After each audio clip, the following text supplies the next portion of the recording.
Je voudrais tout d'abord remercier M. Noué de nous rappeler quelques chiffres au début de votre propos. C'est vrai, c'est des chiffres que nous ignorons, que nous voulons tout simplement pas savoir, tout simplement. Mais je crois que de temps en temps, il faut avoir le courage de nous mettre face à ces réalités. Par ailleurs, j'ai relevé dans votre propos quelques mots quand vous évoquez des salariés qui ne parlent pas français. Est-ce que cela sous-entend qu'on fait de plus en plus appel dans les abattoirs à des personnels étrangers qui n'auraient pas donc de formation, encore moins que les autres, du moins, et qui pour certains peut-être ne serait pas tout à fait déclaré? Est-ce que j'ai l'esprit tordu ou est-ce que c'est une réalité qui s'impose de plus en plus à nous? Donc j'aimerais avoir quelques éclairages sur ce sujet des salariés qui ne parlent pas français. Monsieur Noué? Oui, vous posez une question, madame, sur qui sont ces salariés ne parlant pas français.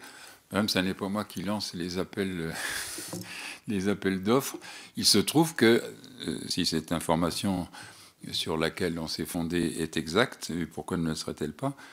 Ce sont des gens qui cherchent un travail sans en connaître du tout les conditions et les difficultés. Et il se trouve que parmi ceux qui cherchent un travail étant en France, certains ne parlent pas français.